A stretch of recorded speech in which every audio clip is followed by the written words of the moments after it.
मेरे लिए बहुत ही सुखद और सौभाग्य का क्षण है। इनको मैं बहुत सम्मान करता हूँ, आदर करता हूँ और जिनकी बात मैं टाल नहीं पाता हूँ। और मैं समझता हूँ कि मुझको टालना भी नहीं चाहिए, क्योंकि इतने पवित्र कार्यक्रम के लिए वो अनुरोध कर रहे थे। स्वतंत्र वीर सावरकर जी के जन्मोत्सव का कार्यक्रम हो और छोटे भैया का निवेदन हो और अनिल तिवारी जी का समर्थन हो और दिनेश सिंह का दबाव हो और ओम प्रकाश का प्रभाव हो, तो बच कैसे हम लोग सकते हैं? ये तो असंभव सी बात है। आज के इस पवित्र और प्रेरणादायी कार्यक्रम के अवसर पर कार्यक्रम की अध्यक्षता करें और जिनका उद्बोधन मार्गदर्शन अभी आप सबको प्राप्त हुआ, ऐसे आदरणीय ओम प्रकाश त्रिपाठी जी, हमारे छोटे भाई आदरणीय दिनेश सिंह जी, जो पूरे देश में घूम करके युवाओं के बीच में कार्यक्रम करते हैं और जिनका उद्बोधन आप लोगों ने सुना, बहुत अच्छा लगा। बचपन में बंगाल में रहे, उसके बाद ये प्रतापगढ़ में रहे, अभी ये दिल्ली से पूरे भारत को देख रहे हैं और उसी नज़रिया से इन्होंने अपनी बात को कही है। बहुत अच्छी बात है। एक एक व्यक्ति अपने मन के भाव अगर इसी तरीके से बनाता चले तो माला बहुत अच्छी बन सकती है। ऐसे आदरणीय दिनेश सिंह जी, और जिनके बारे में मैंने कहा कि मैं जब गांव में कहीं पर जाता था और सुनता था कि यहाँ पर कोई कार्यक्रम हो रहा है। मेरे भी गांव में मैं बहुत पहले, आज से करीब 20-25 साल पहले एक बड़ा कार्यक्रम घर पर हुआ, तो लोग, गांव के लोग मिलकर के सब काम करते थे, आते थे। तो पहले चारपाई इकट्ठा करते थे लोग, रजाई गद्दा इकट्ठा करते थे, चौका बेलना इकट्ठा करते थे, सब कुछ इकट्ठा करते थे और आपस में मिल करके सब लोग काम करते थे। तो पत्थर कौन उठाएगा, परसेगा कौन, वितरण का काम कौन करेगा? तो छोटे भैया का एक युवक मंगल दल चलता था, वो टोली लेकर के पहुंच जाते थे घर पे। किसी गांव में कहीं पर कार्यक्रम हो तो छोटे भैया पहुंच जाते थे। तो उस समय हम लोग बहुत ज़्यादा परिचित नहीं थे, हम भी थोड़ा बाहर रहते थे। और जब छोटे भैया से परिचित हुए और इनके कामों को मैंने देखा, हर समय हंसते रहना, मुस्कुराते रहना, सबके सुख दुख में भाग लेना, कार्यक्रम किसी का हो उसमें सहयोग करना, बाबा बैद्यनाथ धाम पे कोई कार्यक्रम हो वहाँ टोली लेकर के पहुँच जाना, रचनात्मक कार्यक्रमों में, सामाजिक कार्यक्रमों में एक शिक्षक होते हुए अपनी भूमिका को अदा करते हुए समाज के हर कार्यक्रम में कंधे से कंधा मिला करके चलना, मैं इनको हृदय से लगाता हूँ और अभिनंदन करता हूँ। आप सबसे निवेदन करता हूँ कि जोरदार तालियों से एक बार भैया, छोटे भैया का स्वागत होना चाहिए, अभिनंदन होना चाहिए। मेरे मित्रों, ऐसे बहुत कम लोग होते हैं, तो मैं कभी कभी सोचता हूँ कि इनकी बात तो मैं टाल ही नहीं सकता हूँ। ये जब आते हैं, लखनऊ में हमसे मिलते हैं, तो हमको बहुत संकोच लगता है इनके लिए क्या करूँ, कैसे करूँ। और देखता हूँ तो कई बार ऐसे लगता है कि व्यक्ति ने अपने जीवन का कितना सारा समय समाज को समर्पित किया है। मैं आज के कार्यक्रम के आयोजक, संयोजक आदरणीय छोटे भैया, आदरणीय श्री समाज सेवक प्राण जी, जो समाज सेवी हैं, पिताजी से भी मैं बहुत परिचित हूँ और पिताजी प्राण साहब को सब लोग जानते हैं। अनिल जी, हम लोग सब लोग मिल करके उनके साथ रहते थे। निश्चित रूप से एक बार गांव में एक कार्यक्रम हुआ था, होली का कार्यक्रम था और उसमें अपने श्री श्री रविशंकर जी आए हुए थे और आदरणीय विंध्यवासिनी कुमार जी भी थे, हम सब लोग थे और वहाँ पर रुद्राभिषेक हुआ था मंदिर में और बहुत सुंदर कार्यक्रम आयोजित किया गया था। एक लगभग 2003 उसमें मुझको भी सम्मिलित होने का सौभाग्य प्राप्त हुआ था।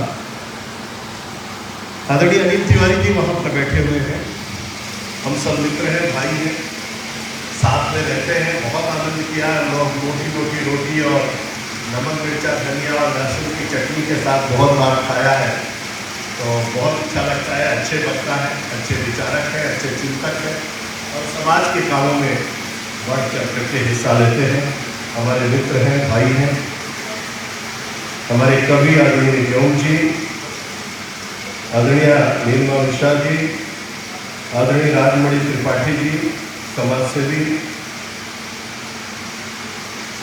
राजा रुद्राक्ष प्रताप सिंह जी, इनसे भी लखनऊ में अक्सर भेंट होती रहती है और निश्चित रूप से ये बहुत ही अच्छे व्यक्ति हैं, समाज के लिए सदैव खड़े रहते हैं, अच्छा लगता है।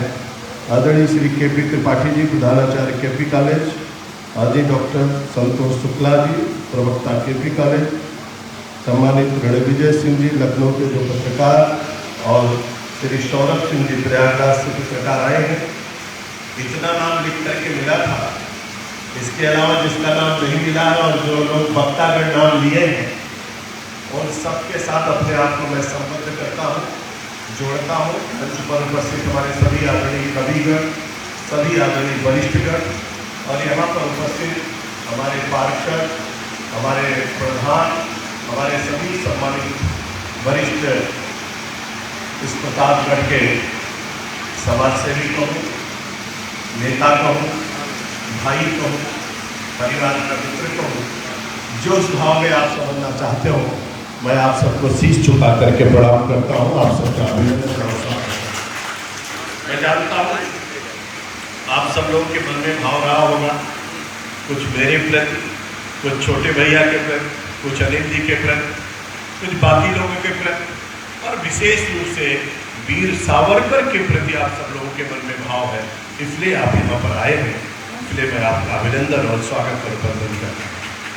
मेरे मित्रों, बहुत सारे लोगों ने सारा विषय रखा और जो कुछ और कसर बाकी थी, आपको सबको हाथ में पेपर मिल गया है और उसमें इतना कुछ लिखा है कि आप लेके जाइएगा, आज की रात वीर सावरकर को समर्पित कर दीजिएगा। और एक बार सोचिएगा कि जैसे हाई स्कूल की परीक्षा और इंटर की परीक्षा देते समय पढ़े थे, वैसे एक रात वीर सावरकर के लिए हम पढ़ेंगे और पूरा का पूरा एक पेपर पढ़ लीजिएगा, आपको सब कुछ पता चल जाए, बहुत आत्मिक सुख मिले।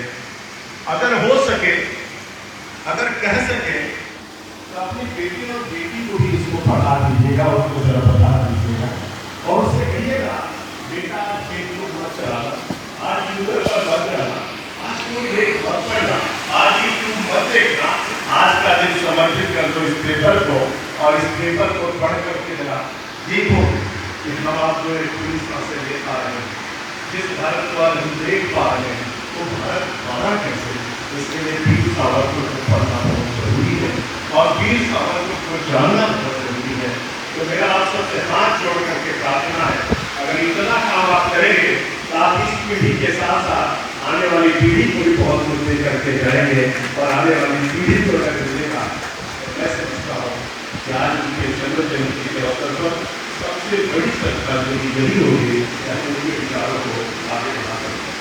मेरे तो मैं बहुत ज़्यादा उनके बारे में कुछ कहूँ, सब लोगों ने, अनिल जी ने, दिनेश जी ने, ओमप्रकाश जी ने, बाकी वक्ताओं ने उस पेपर में सब कुछ कह दिया। लेकिन आज से 1668 महीने पहले 1883 तारीख आज की, आप कल्पना करिए कि 1857 का स्वतंत्रता संग्राम प्रारंभ हो चुका था। स्वामी विवेकानंद अवतरित हो चुके थे और स्वामी विवेकानंद के बाद 1883 में वीर सावरकर जी का अवतरण होता है।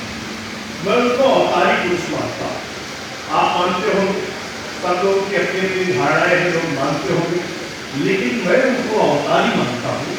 उसका सबसे बड़ा कारण है, आज आपसे कहा जाए सावन भादों का महीना हो, सई नदी बढ़ी हो, नाव में आप बैठे हो, नाव भंवर के बीच में चल रही हो और अचानक कोई ऐसा विषय आए, मन में भाव जागृत हो जाए कि गाँव के लिए हमको कुछ करना है और इसलिए जिस पार हम जा रहे हैं उस पार नहीं, उसके उस पार हमको जाना है।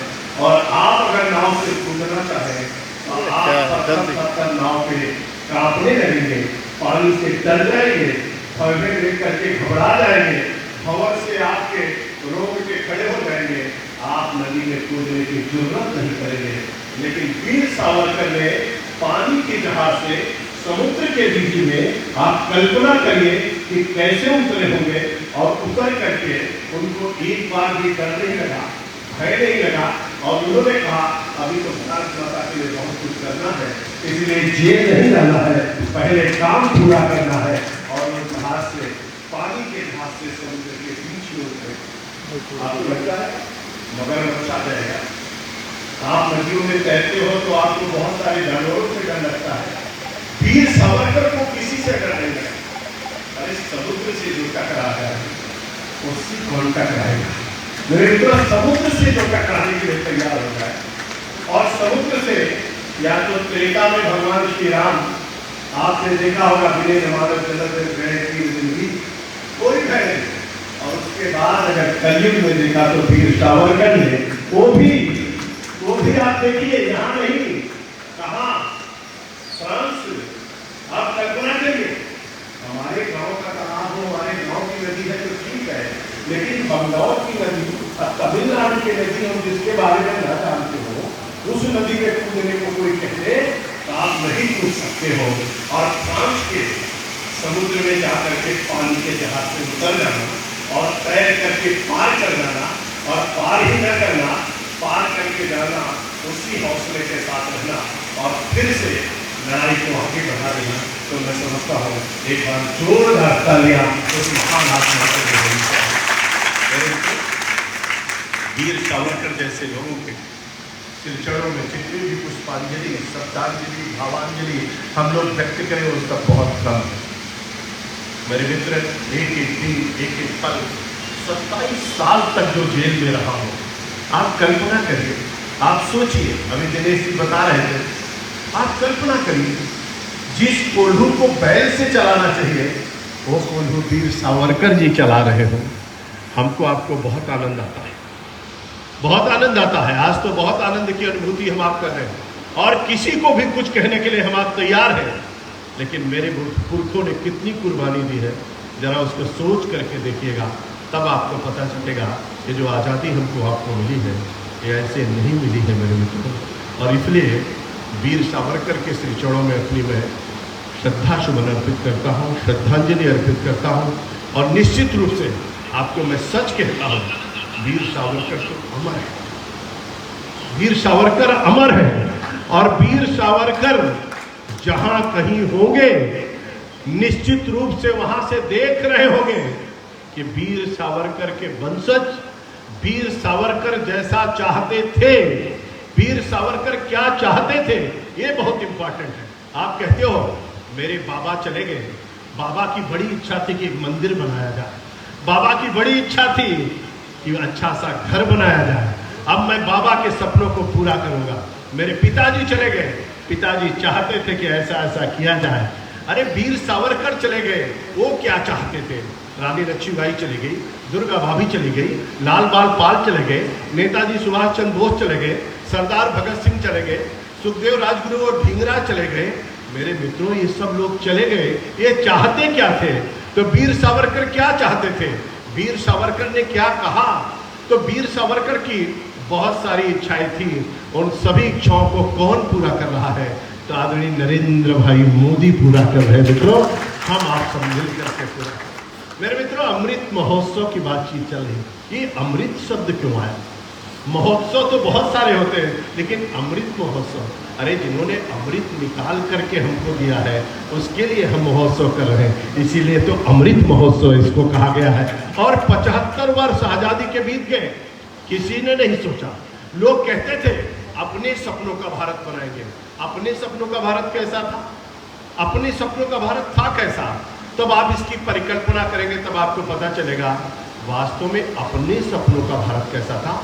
तो बहुत सारे लोगों ने कहा, हमारे जो स्वतंत्रता संग्राम सेनानी थे उन्होंने कहा, जो शहीद हो गए उन सब लोगों ने कहा और सोचा। उन्होंने क्या कहा? उन्होंने कहा कि मेरा भारत जैसा था मैं वैसा भारत अपना बनाना चाहता हूँ। इसलिए मेरा भारत कैसा था? मेरा भारत सोने का चिड़िया था, मेरा भारत विश्व गुरु के पद पर आसीन था। और मेरा भारत जो सोने का चिड़िया था, मेरा भारत विश्व गुरु के पद पर आसीन था। मेरे भारत में भगवा लहराता था, मेरे भारत में हिंदुत्व की ध्वजा फहरती थी, मेरे भारत में राम की पूजा और कृष्ण की पूजा होती थी, मेरे भारत में बाबा विश्वनाथ का मंदिर, मेरे भारत में सब सब कुछ वो आनंद की अनुभूति थी। तो मेरा भारत जैसा था वैसा मेरा भारत बनना है। लेकिन जिनके कारण से आजादी मिली वो जैसा भारत बनाना चाहते थे उस भारत को छोड़ करके आजादी के बाद जो भारत के प्रधानमंत्री बने उन्होंने कहा कि मैं भारत को इंग्लैंड बनाना चाहता हूं, भारत को अमेरिका बनाना चाहता हूं, भारत को रशिया बनाना चाहता हूं। उन्होंने भारत को भारत बनाने गए लोग, उनकी संकल्प शक्ति इतनी मजबूत थी कि भारत को भारत बनाने वाला व्यक्ति आ गया और फिर से भारत। इसीलिए आपने देखा होगा इनका सबसे बड़ी इच्छा क्या थी, इन्होंने हिंदुत्व की बात कही। वीर सावरकर ने हिंदुत्व की बात कही। हिंदुत्व जीवन पद्धति है, हिंदुत्व जीवन जीने की कला है और वीर सावरकर इसके पक्षधर थे। और वीर सावरकर के सपनों का भारत में हिंदुत्व की छटा कैसी होनी चाहिए इसको पूरा करने का काम मोदी और योगी कर रहे हैं। और इसीलिए लोगों ने कहा जब कभी कुंभ होता है तो कुंभ में भगदड़ मच जाती है। जब देखिए लोग मर जाते हैं तो योगी जी ने कहा हे तीर्थराज प्रयाग, लोग भक्त स्नान करने के लिए आते हैं, ये ऐसी घटना क्यों हो जाती है।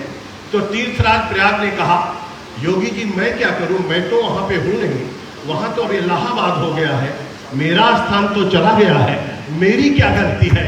योगी जी ने तुरंत इलाहाबाद को प्रयागराज बना दिया और जैसे प्रयागराज बना दिया हिंदुत्व आ गया। और जब हिंदुत्व आ गया तो कोई भगदड़ नहीं हुई। 24 करोड़ लोग आए, आचमन किया, जलपान किया, स्नान किया और अपने अपने घर चले गए। हिंदुत्व का दूसरा रूप कैसे दिखेगा, गंगा तो दिख रही है, जमुना भी दिख रही है, सरस्वती तो है, लेकिन हमारे पुरखे देख ही नहीं पाए कि सरस्वती है कहाँ। तो मोदी ने कहा, योगी ने कहा वीर सावरकर ने हिंदुत्व की बात कही है और हिंदुत्व की हर छटा दिखनी चाहिए, इसलिए सरस्वती कूप को खोल दीजिए। अब सरस्वती कूप भी लोगों को दर्शन के लिए मिलना चाहिए। अब लोगों ने कहा वट वृक्ष तो था प्रयागराज में लेकिन दिख नहीं रहा है, तो मोदी योगी ने वट वृक्ष का भी दर्शन लोगों ने करा दिया।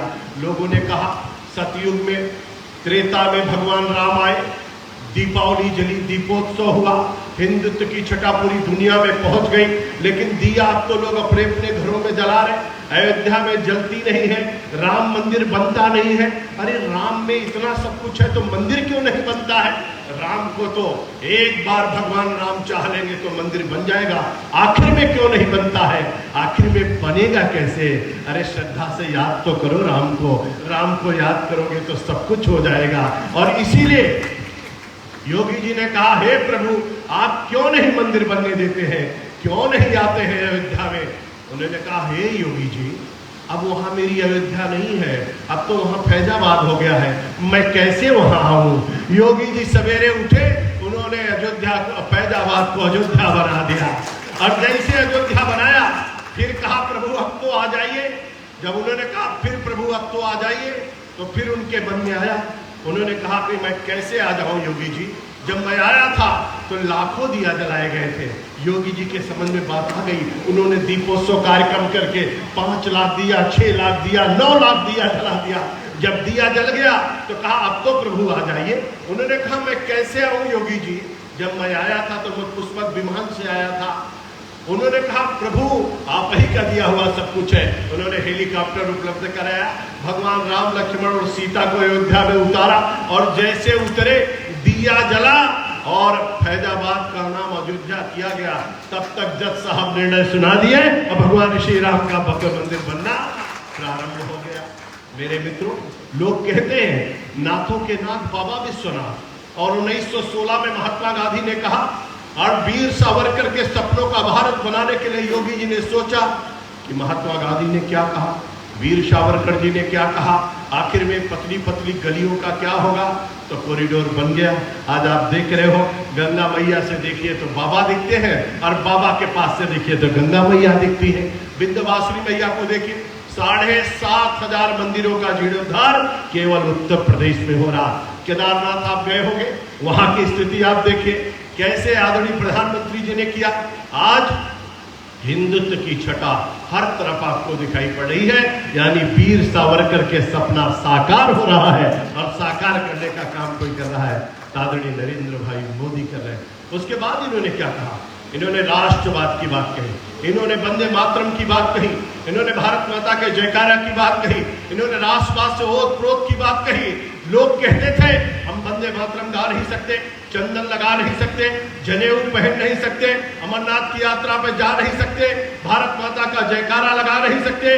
तो मोदी जी ने क्या कहा, हम वंदे मातरम भी गाएंगे, भारत माता का जयकारा भी लगाएंगे, अमरनाथ की यात्रा पर भी जाएंगे, नेपाल में त्रिपुंड लगाकर भी बाबा विश्वनाथ का जयकारा लगाएंगे, और इसके साथ साथ मॉरिशस में जाकर के गंगा जल चढ़ाएंगे और गीता भेंट बराक ओबामा को भी कराएंगे।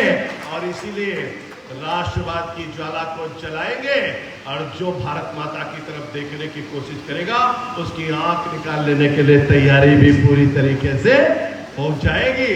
और उसका परिणाम क्या हुआ, सर्जिकल स्ट्राइक हो गई, एयर स्ट्राइक हो गई, और देखते देखते मेरे मित्रों अब दुनिया का ऐसा देश भारत बन गया है कि अब दुनिया में 3 देश ऐसे हैं जो दूसरे देश में घुस करके मारते हैं। एक का नाम अमेरिका, दूसरे का नाम इजराइल और तीसरे का नाम भारत है मेरे मित्रों। और सावरकर जी क्या चाहते थे कि भारत माता का जयकारा पूरी दुनिया में लगे, और इसे लंदन में जाकर के काम किया।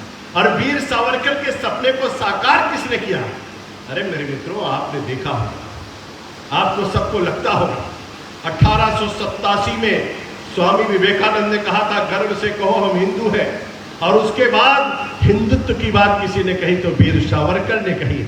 यानी स्वामी विवेकानंद के सपनों का भारत बने उसके लिए वीर सावरकर भी काम कर रहे थे। और उसी काम को करते हुए जब अंग्रेज भारत से जाने लगे तो अंग्रेजों ने कहा कि इंग्लैंड में कभी वंदे मातरम नहीं गाया जाएगा, भारत माता का जयकारा नहीं लगेगा। लोगों ने पूछा क्यों, तो उन्होंने कहा अंग्रेजों ने कि भारत के लोगों ने वंदे मातरम गा गा करके और भारत माता का जयकारा लगा करके अंग्रेजों को बहुत मारा है, इसलिए वंदे मातरम नहीं गाया जाएगा, भारत माता का जयकारा नहीं लगेगा। लेकिन अंग्रेजों को नहीं पता था कि 2015 में नरेंद्र भाई मोदी आएंगे और पूरे इंग्लैंड में वंदे मातरम और भारत माता का जयकारा लगेगा। मेरे मित्रों आपने देखा आज अमेरिका में जाइए, इंग्लैंड में मोदी जी जाते हैं, जापान में जाते हैं, जर्मनी में जाते हैं, रशिया में जाते हैं, किसी देश में जाते हैं, भारत माता का जयकारा लगता है, वंदे मातरम का गान होता है। हम आप प्रतापगढ़ में बैठ करके हमारा आपका भी सीना चौड़ा होता है, यानी राष्ट्रवाद की ज्वाला भड़क रही है। मेरे मित्रों अब हर कोई कहता है भगवाधारी योगी यहाँ पर है, कर्मी योगी वहां पर है, देखते देखते सब कुछ बदल रहा है। उसके आगे वीर सावरकर ने क्या कहा था, वीर सावरकर भारत को कैसा भारत बनाना चाहते, एक समृद्धशाली भारत, एक शक्तिशाली भारत, एक मजबूत भारत, एक सुरक्षित भारत। और उस भारत की दृष्टि से आज आपने देखा होगा कि भारत के चारों तरफ, पूरे भारत के चारों तरफ भारत माला बन रहा है, 4 लेन और 6 लेन की सड़कें बन रही है, और समुद्र में सागर माला बन रहा है। अब कोई भी आतंकी आने की कोशिश करेगा उसी समुद्र में उसकी कब्रगाह बना दी जाएगी। एक तरफ सागर माला और एक तरफ भारत माला बन रहा है, यानी सुरक्षित भारत, मजबूत भारत, शक्तिशाली भारत, $5 ट्रिलियन वाला भारत तेजी के साथ अग्रसर होता हुआ बढ़ रहा है। सोने की चिड़िया क्या है, ये भारत सोने की चिड़िया क्या है, आप लोग खूब पढ़े होंगे, पढ़ते होंगे, लोग कहते हैं सोने की चिड़िया। मैं बता देता हूं आपको 2 मिनट में सोने की चिड़िया क्या है। भारत के जितने मंदिर थे वो सब सोने के थे, और इसलिए जो भी लोग आए, लोगों ने कहा भारत में तो सोना ही सोना है, इसलिए भारत सोने की चिड़िया है। ये लोग जो आए थे लुटेरे थे, और क्या लूटने के लिए आए थे। अरे मेरे प्रतापगढ़ के वीर सपूतों, फिर से भारत सोने का चिड़िया बन रहा है। कैसे बन रहा है, जरा आपको ले चलता हूँ, थोड़ी सी यात्रा कराता हूँ। आप चलिए बाबा विश्वनाथ में, आपने राजा रणजीत सिंह का नाम सुना, ऊपर से सोने का आपने देखा कि बाबा के मंदिर पर लगा हुआ था। लेकिन अभी योगी जी ने, मोदी जी के जमाने में सरकार के पैसे से नहीं, लोगों के पैसे से अंदर और बाहर सब सोने का हो रहा है। बाबा विश्वनाथ का पूरा मंदिर अब सोने का हो रहा है। पता नहीं इसमें से कोई गया है कि नहीं गया है, मैं बता नहीं सकता। जरा सोमनाथ होकर के आइए, जहां मोहम्मद गोरी और महमूद गजनवी ने सबसे पहले लूटा था, वो पूरा मंदिर सोने का था। आपको पता होगा, इतिहास उठा करके पढ़िएगा, वेदों में, पुराणों में, उपनिषदों में आपको लिखा मिलेगा, चंद्रदेव ने उसको मंदिर को बनवाया था, सोने का हो रहा है। आप में से कोई मुंबई जाएगा, बाबा सिद्ध विनायक गणेश भगवान का दर्शन करेंगे। पूरा का पूरा मंदिर सोने का हो रहा है। छोटे बड़े भारत में इतने जितने मंदिर हैं लगभग सबके सब सोने के हो रहे हैं। और इसलिए जब सब मंदिर सोने के हो रहे हैं मित्रों, तो भारत फिर से सोने का चिड़िया बन रहा है, यानी शक्तिशाली भारत और मजबूत भारत बन रहा। हिंदुत्व की धार हो रही है, राष्ट्रवाद की ज्वाला भी चल रही है और सोने के चिड़िया भी भारत बन रहा है। तो हर तरीके से मजबूती की ओर भारत अग्रसर हो रहा है। मेरे मित्रों, 30 तारीख आने वाली है और 30 तारीख को आप सब जानते हैं आदरणीय प्रधानमंत्री नरेंद्र भाई मोदी के 8 साल पूरे हो रहे हैं। 8 साल बनाम 67 साल को अगर आप देखोगे तो आपको पता चलेगा जो 67 साल में नहीं हो पाया वो 8 साल में मोदी जी ने करके दिखाया है। और इन्होंने पूरे भारत को, जो सबसे बड़ी इच्छा थी, जो सबसे बड़ी इनकी पीड़ा थी, वीर सावरकर का, भारत बटने न पाए, भारत कटने न पाए। दुर्भाग्य से भारत बट गया। जिस देश की आजादी की लड़ाई हम आप लड़ रहे थे, वह देश एक दिन बाद आजाद होता है, उसके एक दिन पहले पाकिस्तान बन जाता है।